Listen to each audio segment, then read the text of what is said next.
Oh. It's going to be annoying. That's going to be a spell baiter for Flap.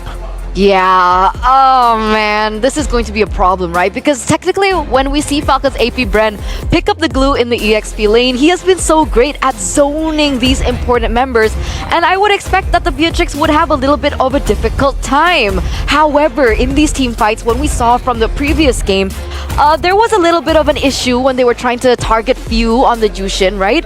But with an additional layer of the implosion from the Tigreal, that actually might work because this should force the Jushin to pick up Purify instead of Flicker.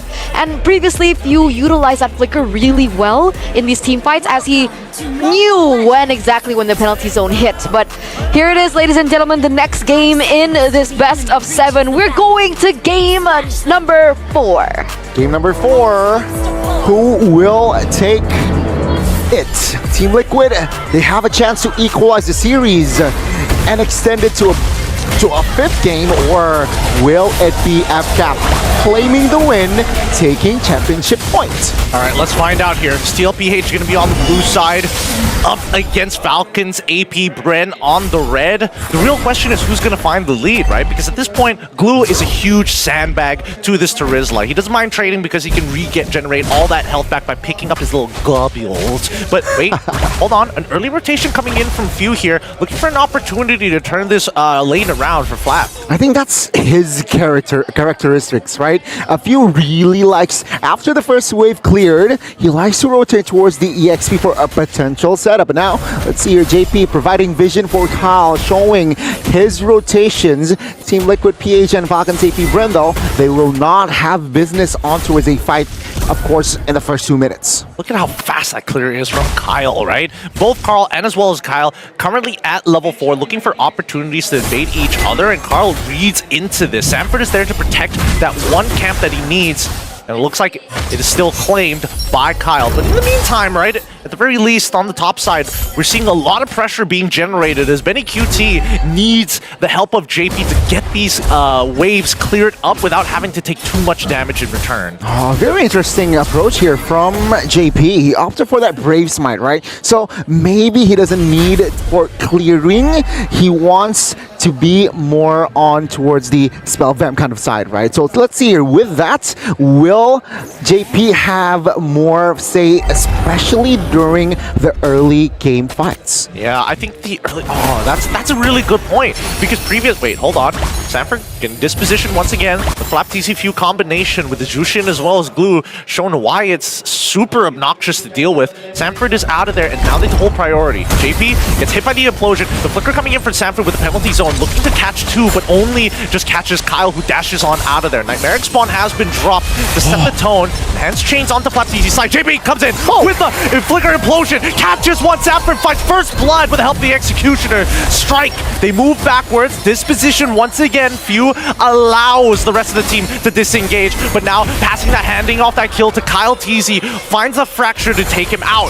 It's going to be a really important objective to take. The chains hit, and now with the enhanced swords goes even deeper forward. JP with the Sacred Hammer is going to push Kyle away. Wait, hold on. SOD as well. And Super Marco in the mix finds the kill onto JP's side. Kyle TZ then takes the turtle. Oh, it's so annoying. Team Liquid, they overlooked this.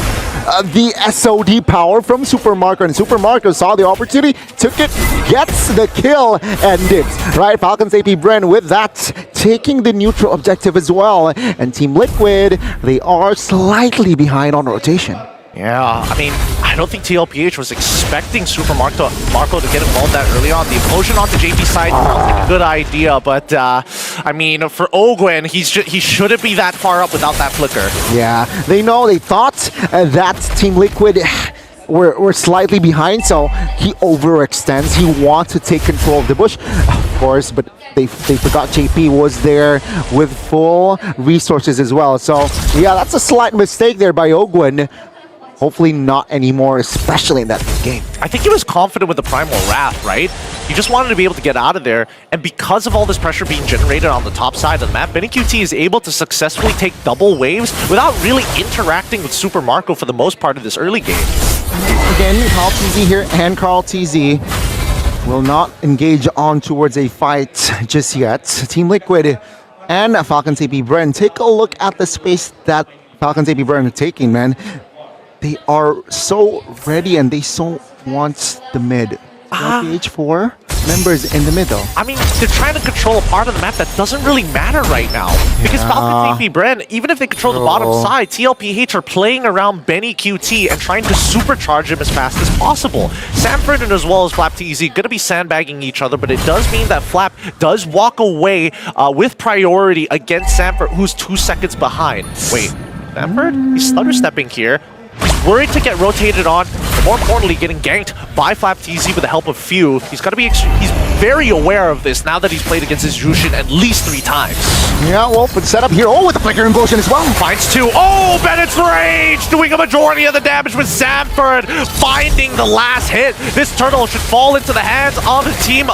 Hey, yo, what is going on with the Nightmaric Spawn? As the rest of the team is getting attacked, Flap TZ is trying to slow them down. Turtle falling into the hands of Carl TZ. Flap needs to get out of there. Wait, penalty zone on towards Jushin. The split does allow him to stick on top of Carl TZ, but his death seems to be inevitable. Oh, utilizing that flicker to get on out of there. Few, he's got to be careful. He doesn't want to die here just yet as Kyle looks for the opportunity. SOD does not connect as well. Sanji tries to run. Ogwin finds the kill on towards Sanji's side. They're trying to disengage Bennett's Rage once again. So much damage. Ogwin ends up dying to Sanford once more. Nibiru's passion to zone the rest off as Kyle sees 2 targets, gets 1, oh, he almost gets the second. The E-swords from Carl. What a sequence as well. Falcons Apbren, they use Flap TZ as the distraction because Super Marco was just having all the space and time in the bottom side of the map. Structure taken out, farm A-OK, corrosion, and also a leather jerk in there to respect, of course, the potential damage from Benny, who has that Fury Hammer and has that BOD locked in as well. So Falcons Apbren, they're taking this early, especially now entering the mid, rather well, right? Beatrix, though, expect him to be much more online here after that second item because he has that BOD, but good dodge by Ogwen. Now Team Liquid, they're looking for something. They know that Beatrix here is already feeling it with the damage, but they will wait for that flicker from JP to be online again. Yeah, I mean, losing an implosion is not a big deal. It's the battle spell that really makes the difference. Gives you no time to react to the implosion, especially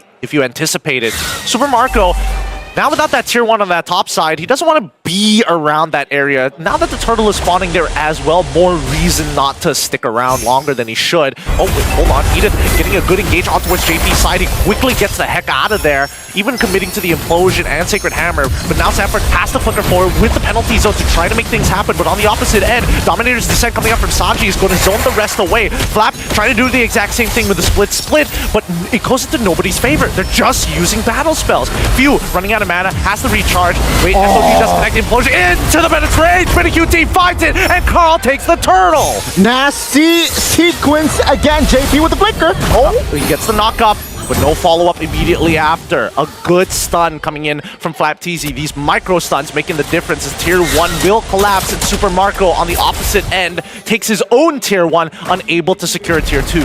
There has been 3 big implosions in this game, right? From JP. Just before the turtle, Marco has a Purify though. Okay, Purify to get him out of there. Auto-attack penalties. Oh, he anticipated it as well. Oh, takes the day with the Earth Shatter. They find 1 in Sanford, looking for a second with a split, pulls the boy back. JP needs some help, and the Dominator's Descent says there's only so much I can do. He ends up dying. Repositioning, Sanji gets on out of there. He's got no more mana, and Flap TZ looking to chase him down. Landing the Goblins, keeping him, immobilizing him. Play Sanji zoned out from the reinforcements, and Carl, he's on his knees. He's trying to stay away. Oh wait, Enhanced Chain, Enhanced Sword already coming up as Benny QT, of all things, with a shotgun in the face of Few. He has to get away as Kyle lands the Retribution. SOD comes in as well from the base. Super Marco from death is able to find 1 more. Oh, the reinforcements was just too beautiful. from Falcons Apbren. Kyle, he took the purple buffs of Team Liquid. Meanwhile, that was happening in bottom side of the map as well, and he came in time to shoo Benny away from that zone. And of course, that's SOD, crisp, clean, taking down Carl, and that just creates a lot of space for Falcons Apbren. JP does spot out Kyle. Not sure if he knows where Few and as well as Ogwen are going to be. Falcons Apbren, they've been doing a pretty good job in the earlier stages. Yes, they've only lost one structure, but at the same time, the gold lead has not really extended past 2,000. Well, it's still an even game, but you can see from the structure, from the lane minion management as well, Falcons Apbren, they're ahead. Meaning, rotation-wise, they should be ahead, considering that they have a Super Marco, they have that Moskov that can, of course, manage that far lane as well. Falcons Apbren, they should exploit this fact. Let's see Team Liquid, how are they going to cover? Because, yeah, technically, the three turtles, they have relied heavily on towards the flicker implosion from JP. This is the Lord. It's a different story. So now I want to see adjustments as well from JP. Will it be a rinse and repeat, or will there be a different approach coming from the side rail? Well, let's find out here. Super Marco has corrected the bottom side. Let's see who gets this turtle. Bennett's Rage, and it's going to be Kaltizi who finds the Lord. They back away. They don't want to interact with Falcons Apbren. They don't want to give them that opportunity. That's a great decision making, right, Team Liquid? We thought that it was just to poke the Lord, but they managed to blitz it. And I think Falcons Apbren, they weren't really ready to contest. So yeah, this is the first Lord going to the hands of Team Liquid and taking at the items as well. Yeah, Benny, 3 items locked in, right? Malefic, and then that Wind of Nature as well. So he makes sure that he is a-okay when there's a situation going up against Super Marco or Kaltizi. Yeah, but in the meantime, Falcons Apbren are willing to sacrifice tier 1s just to make sure that they can hopefully take down this Lord faster than Team Liquid could punish them. That's the Lord already dealt with. Yeah. Tier 2 on the bottom side will get sacrificed, and Falcons Apbren trying to respond, but Sanford and JP just there to slow them down. Look at that top side as well. Even Julian might just find another T2 as well. Yeah, well, with the minions here, I think Team Liquid, they will target that. But they are also now aware, very much aware, that Super Marco has hit his power spike. So again, moving and looking for engage by JP, he needs to be extra cautious, right? Sure, with the flicker, there is a surprise play, but if Super Marco is not in the area, I don't think it's worth to commit a lot of resource onto a fight. Yeah, I mean, unfortunate for Falcons Apbren, they end up losing the magic barrier down on their bottom inhibitor, so that's something that they have to be aware of, right? And the rest of TLPH really just taking their time with every single one of these engagements. They want the perfect execution because there's no way that Falcons Apbren can outplay it unless, wait, hold on. We see the conceal coming in from Owen. He's looking for a flank angle. He's now out of position, and we see the response. He has the flicker away, but now JP says, no, it's my time to shine. Bennett's Rage comes out as well for Kaltizi to secure the kill. Looking for a little bit more with the enhanced chains, no penalty zone from Sanford. Gonna zone the rest. JP with a Sacred Hammer pushes Flapteezy away as Kyle is out of the wait, Sanji, and as well Sanford as well. Kyle. Oh, Benny QT flickers 4 and he finds 1. Can he get a second one as Kaltizi is still alive? It's still gonna be 2 against 3. Oh no. Ready? One more hit is all he needs. Lands the shot. The empathy is seeking truth. Benny, this is not M4. This is SPS, and now they're going for the base. Oh. Super Marco, he tried, he cleared the minions. Ogwen, you started this, you better end this because TLPH want to end this fast. Few is going to be the next one to spawn, and he's going to focus on the minion wave as soon as possible, but it looks like he's zoning. Kaltizi wait, implosion comes off through, it's good. Few ends up blowing up under the raw damage of Benny QT, but they save their base to extend the game. What a sequence, Team Liquid. The base is in front of their eyes, but there are no minions. Falcons Apbren dodge a huge bullet. It's a reset still, but Team Liquid have control, and they have the Lord here. Potentially the Lord winning push with this Lord. Yeah, I mean, 42k to 37 TLPH have the next item power spike, and even Flapteezy is like, man, right now, Benny QT is doing way too much damage, right? And I mean, even if though he does have the blade armor, Benny QT already has the Malefic Roar. Yeah. And that's the thing, right? He has another penetration item as well with that Hunter Strike, and it's a purple buff contest. Well, IVCamp will concede they will not lose a member because of a purple buff. Lord is up now. Let's see the offense and defense. Malefic Roar already, though, for Kaltizi. Yeah, they're catching up really, really quick. The cores are strong, and their damage needs to be true. The hardest part is getting in on the correct targets. There's so many iframes to deal with. I mean, even Sanford is building full tank at this point. Wait, here comes the conceal, though. Do you see them actually make the play? Not just yet. I'm keeping my eyes on JP for now. He's not going to get repositioned as hard. Enhanced Chains forcing Few to use that ult, but instantly we see JP come in with a big Bandit's Rage as well, coming from Benny QT. Forced the flicker away because of Flapteezy, but now Ogwin has to hold on to his own with the help of Kyle. He's running out of energy. He has to use the ult to get out of there, but no, it's Carl who says no. Dominator's Descent is already down to Super Marco. Is looking for a little bit more. Winds of Nature keeps him alive with the SOD to reposition. If he walks back into one more of those mines, he's dead, but Few manages to protect him. A 2-for-1 trade in favor of Falcons Apbren, and it's all thanks to Flap. He's willing to give his life for hire. Sanford takes him down. 2 for 2 so far. It's 3 members from each respective teams trying still to fight it out in the Land of Dawn. But again, Falcons Apbren, they have defended the base, and we are going to see another potential Lord take here. Team Liquid, they got all of the good Sacred Hammer. And yeah, Benny will also dish out the damage. Bye, guys. Well, thanks, Eterna. We got your opinions in on this game. Let's jump back into it. 16-12 if you're just tuning in to the stream with a 5K gold lead in the hands of TLPH as they're looking to equalize the score against Falcons Apbren. But I have to agree that Benny QT's... well, sorry, I was about to say Benedetta. This Beatrix has been doing some really good work, right? With the extra burst damage, it just shows the value of this combination, whether it be penalty zone or even the implosion. Yeah, the combination with the Tigreal has been working for Team Liquid. And yeah, I mean, take a look at items as well. Beatrix, man, the damage, yeah, that's why, right? Full items already. Wind of Nature, Malefic, of course, we mentioned that earlier, and Rose Gold. So, you know, just in case Flap or even Fuel have a say against Benny, that Rose Gold can come to clutch. The extra shield might just be the difference maker, right? And let's not forget, he also has the Wind of Nature if he ever gets himself in a 1v1 situation against Super Marco, who also is fully itemized, right? So it's really just a matter of execution. And so far, Few hasn't been... Whoa! Flapteezy of all people ends up getting exploded here by JP, Benny QT, and Carl. This is going to be a 5v4 situation, not one that Falcons Apbren can really do much about, as the Lord is being taken away in front of their eyes. What happened there, right? They deny the rotation from Flap in the mid lane. And yeah, that's just Flapteezy instantly deleted. Team Liquid, they have a high chance here in taking the game with this Lord. The Flap, though, will be up in 10. So Falcons Apbren will defend with 5 men still. Oh, that was good. That was the pickoff that TLPH absolutely needed, because Flap has been causing a lot of problems for TLPH, zoning out that backline so they can't get effective damage other than Bennett's Rage or even Nibiru's Passion. But here we go. The Lord push. Earth Shatter is going to come out pretty quickly here. Sanford looking for an opportunity as the Nightmaric Spawn gets repositioned. We still don't see the full engage just yet. Sacred Hammer on towards the Flap Team Z side. Once again, getting blasted.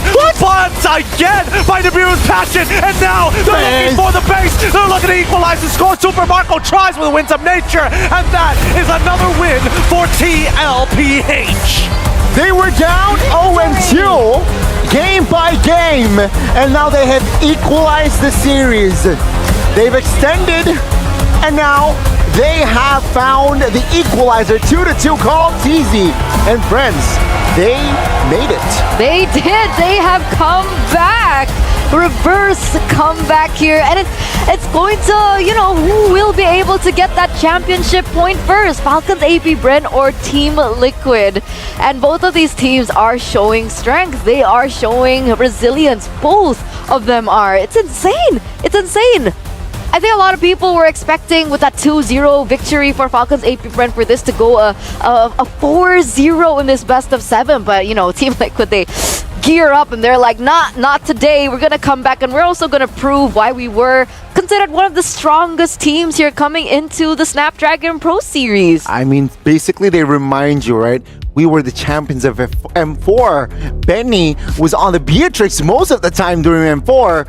And that game, that Beatrix was that difference maker. Yeah, I would say a majority of this game was JP's fault. Because again, a lot of these pickoffs that we saw against Flap, especially in the later stages of the game, where Falcons Apbren really needed him to just, even if he doesn't find anybody, just use the split and slice that composition in half, separate the front from the back. Yeah, I agree. And even that was evident, right? In the final push that they were able to make. Yes, that's how you split things in half, by the way. It was really evident even in the final push, right? The fact that they were able to pick off Lap TZ first didn't allow Falcons Apbren to have a solution as to how they were supposed to shut down Benny QT. And by the way, at the very end, he sold his boots to pick up the Has Claw. So even if somebody were to jump onto him, he did have a little bit more of a leeway to survive in these engages. Ah, nasty, right? I mean, even when he's low, he has that Has Claws in Nibiru. Yeah, what half HP? I'm full again. And yeah, Benny QT just... It's a nostalgia seeing Benny on the Beatrix. I have a question, sorry, because we haven't seen the Beatrix too often in this meta. Is the Beatrix supposed to win lane against the Moskov? Well, I mean, if we're talking about the earlier stages, absolutely. She's able to get items earlier, more cost-efficient items earlier in comparison to Mardis, into Moskov, who really needs that Trinity before he really starts to pop off. Like, let's compare it, right? A Hunter Strike compared to a Corrosion Scythe. That's, I mean, the stats say itself that Benny QT will win per auto attack in comparison to Super Marco. So working on that, it was actually very brilliant of Benny QT, right? Because initially he didn't even go for a core item. He just went Fury Hammer first, went to BOD, and then he went into Malefic Roar, and then Hunter Strike. Well, here's the thing, right? Even though Benny QT itemized correctly, a lot of the pressure was given because of JP, because he hovered around that top side of the gold lane, as well as the mid side, controlling that area, while Ogwen was kind of like opening up the map for the rest of the team, specifically for Kyle to maybe find a pick in the jungle. I think that TLPH really doubled down on Benny QT walking out of that laning phase and playing around that combination of Nibiru's Passion plus Implosion plus Enhanced Chains plus Penalty Zone. Plus the Dominator's Descent as well from Kanji. Oh, this is we expected a very strong team fight comp from the side of Team Liquid, but well, Falcons Apbren, they have somehow recovered, right? You can see here in the chart as well. But for the most part, especially after minute 12, I believe, it was just TLPH. Yeah, they were just rolling with JP. Now, the interesting thing about this graph is this was one of the few times that we see a gold lead being in favor of the victor in the early stages of the game, but the EXP heavily actually in favor of Falcons Apbren. It just goes to show that the main strategy was centered around Benny QT. As long as he gets gold, we win games. Yeah, we can even see it reflected in his emblem choices, right? He does have a, what's the sub-emblem called? Thrill and... Thrill and Master Assassin. There you go. So he knew that he was going to win the lane against the Moskov, and he wanted to double down on utilizing that as their winning lane to improve in the later stage of the game, especially when they start to humble around and tumble around in these particular neutral objective fights. It's so... seeing the locker room as well, they are so dedicated. But yeah, looking at the highlights here, FCAP, they have a chance with Super Marco joining the fray, but this was costly. I feel like Ogwen caught, and yeah, take a look at the team fight right from side Falcons and Apbren weren't in sync. They were disconnected, and I think Liquid Echo, they saw that, right? Liquid, they saw that, and they just punish it.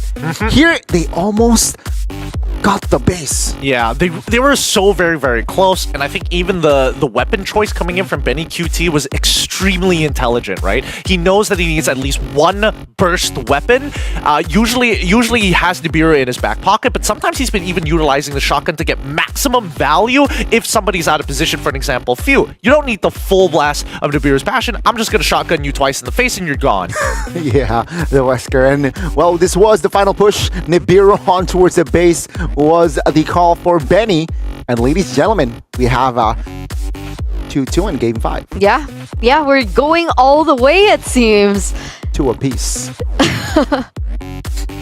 But it looks like we are getting a shot of the players just hanging back, you know, after that victory. It looks like the spirits are high, morale is definitely high as well, and hopefully that momentum can cross over to their next game.